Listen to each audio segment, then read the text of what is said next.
How satisfying was that result and performance? Oh, look, to win any of your last game in a tournament is always pleasing, because it's a long time between drinks, isn't it, until the next one. So to finish off with the W is pleasing, but I'm just delighted for the lads, because we're coming for a bit of stick. Or obviously we've lost a couple of games and lost one here to France, which we never like to lose. But the lads have always believed in how they're progressing, and they've always thought that there's a performance like that in them. And the performance wasn't perfect. There's still a lot to work on, but I'm so pleased for them that they got over the line with a nice victory against a very good side. Thanks, Andy. Andy, the Keith Earls try was a beautiful score. What did you see that you picked out there, and how big is that for a team to score a try at that first phase?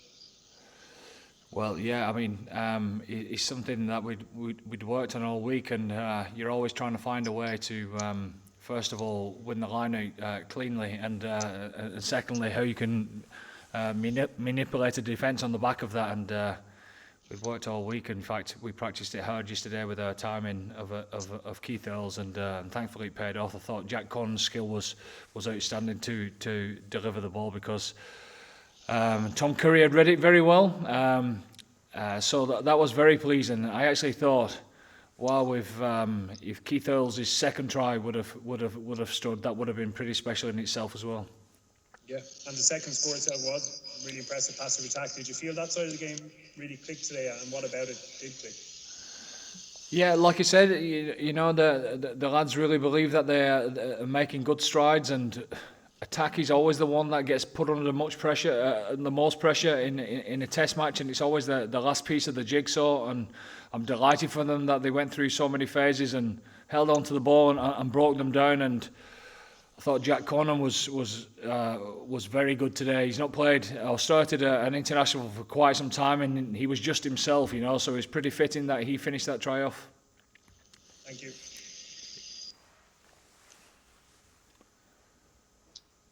Hey Andy, how's it going? Rory, do you want to hop in, Rory? I see you're on mute there.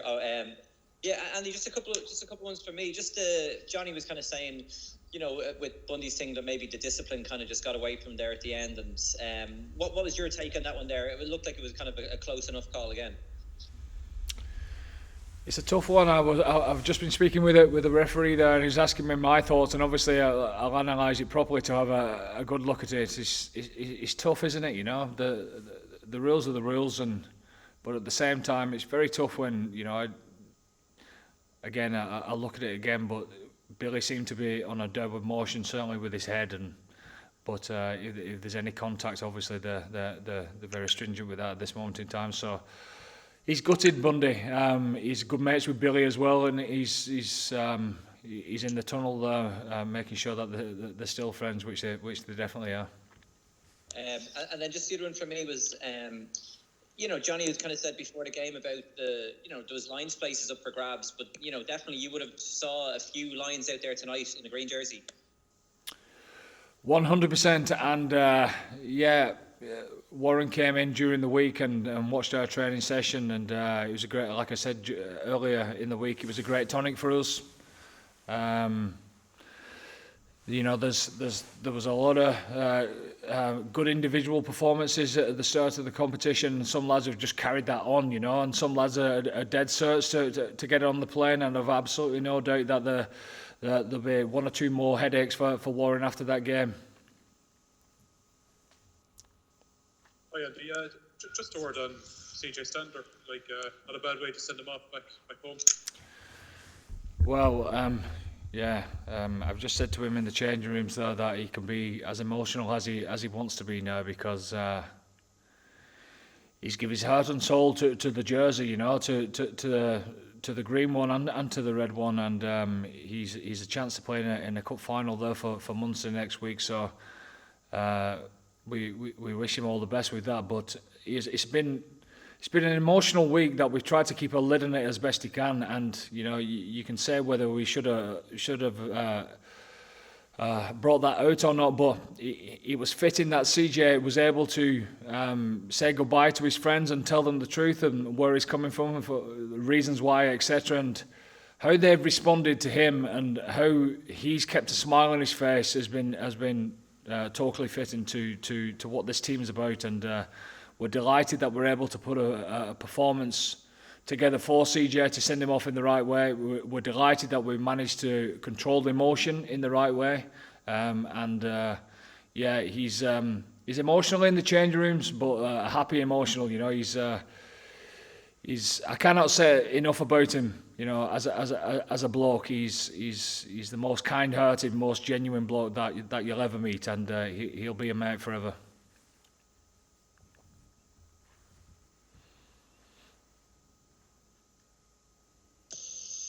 Andy, just looking forward, obviously we don't know exactly what's going to be ahead, but how excited are you to finish the campaign on that note with a range of players having put their hand up over the course of the championship? To get that result against a very good side, like I said, England, and to get the performance like we did, just reiterates a few things, doesn't it, for the next time that we meet up? And obviously we'll keep in contact between now and then, but like we always say, like you would expect us to say as well, that we feel that we're on the upwards regarding our own game coming together behind the scenes. Whether that translates to the field at the weekend is always debatable, but it just solidifies for us that we're on the right track, and it also we get the chance to highlight what we need to keep on improving as well. Okay, folks, that's all we've got time for in this press conference. The mix zone will be starting shortly. Thanks, Andy. Thanks, Thank everyone. you. Cheers, lads. Thanks. Hi, Johnny. Congratulations. How satisfying was that performance and result? Yeah, it was brilliant. It was the performance, apart from the first 5-10 minutes, it was the performance that we wanted to produce against one of the real top sides, and we feel that England, with the results they've had over the last number of years, will be up there with the best sides in the world, and we wanted to put in a performance that did us. We've worked hard over this last 8 weeks, and we felt that we weren't too far away, and we said these things, and I don't think you guys sort of listened to us. And we felt we weren't too far away, and I think it all came together today in parts. Still lots we can get better at, and we need to keep getting better. That's the key now. What was the difference on the field from today's game compared to the previous 4 games? It's so hard to sum up. Every game is different, you know what I mean? But when you look at that French game, for example, the difference if you score a try, like Lowy went in the left corner and his bootlace is millimetre in touch, the difference that can make to a game, and that was a great piece of play, you know what I mean, in that particular game. Both these teams here today could have very easily been going for a championship, but for a couple of things in big games. Thanks, Johnny. Johnny, how you doing? Congratulations. A lot of people were waiting. A lot of emphasis was on the assistant coaches and the work they were doing. What has Mike Catt done to make this team attack so well today and improve? It's Faz and Caddy and the players. The team stuff is led by Andy, and Caddy is obviously in charge of the starter plays, and it's a little bit of everything, isn't it? It's a little bit of the forwards improving the set piece so much from the last. That's important for your attack. The ruck being improved is big for your attack, and the players buying into and doing their job. That's it's a mixture of things. You know what I mean? And it was never, when things weren't clicking for a couple of games, it was never one person's fault, or it was a collective thing. And look, we saw some good stuff today. It's still stuff that we can, like I said, get better at, and we set a standard in some areas today that we need to keep for next November or summer tour, where I don't it's hard to know what's next, and then into next year's Six Nations. You know, we've got to keep getting better, and now we have to strive for consistency. What drove the group all week? What was the main thing that motivated you to produce such a stunning performance? Yeah, there's a mixture of things. You know, there's obviously the fact that we wanted to do ourselves justice for you know, the work that we felt we've put in. That was a huge motivator. You know, we've got some coaches that motivate us incredibly well, you know, every week. Obviously CJ's last game was a big one. But the big driver for me was, like I said, just getting the win that we felt we deserved, the performance that we felt we deserved. And I was sick of coming in here talking to you guys every week, defending ourselves and saying, you know, we're not that far away, we just need to do this just slightly better. And I think you guys thought I don't know what you thought, but I don't think you believed me anyway. And we got a performance that we felt we deserved today. Is that the first trophy you've won as a captain? No, we won a trophy last week as well. the Quiche trophy. I've always 2 trophies. We're double champions. Congratulations. Yeah, thanks. Johnny, could you talk us through Keith Earl's try? Obviously, something you've been working on. What had you seen in the English setup that allowed you to score it? It was just playing to the space, I think. It's amazing. We scored a try like that against Scotland in the very first Six Nations game last year.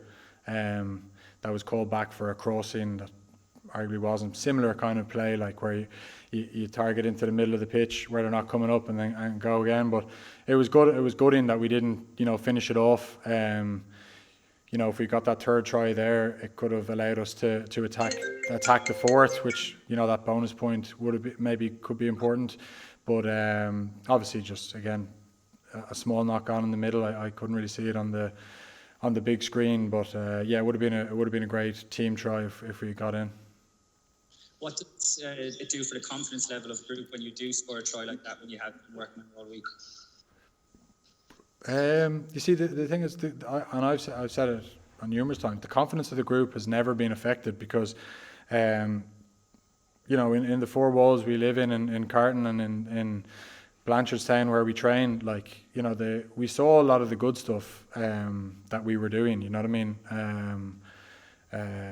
The coaches highlighted all the good stuff as well as the things we needed to improve on, and like I said, it was a couple of moments in a couple of those early first games, you know, where it could very easily, you know, with Six Nations you need to get momentum, you need a little bit of luck. We just didn't get that, but we need to learn the lessons from that, you know, in terms of keeping our discipline in the heat of battle. Obviously it let us down again today, and then just, you know, trying to not lose the small moments that we did in those first 2 games. Hey Johnny, you kicked well today. Have you seen weaknesses in the English backfield that you were trying to exploit there? Well, we knew we needed to, with how aggressive they are in defence, that we needed to kick smart and to turn them at times. Obviously, the wingers are very smart players. You know, Johnny May is very switched on in terms of reading the body language of me or whoever's at first receiver. And at times we got some reward, but it was only good reward because we had some incredible chases. You know, Hugo Keenan, what a take in that first half. That's a game defining moment. You know what I mean? Like he doesn't win that, they mark it in clear lines. You know, he wins it and we score a try. Like, and they're the margins that I'm talking about all the time. That you know, but sometimes you make your own luck, and that was a moment that he grasped, and what an incredible take.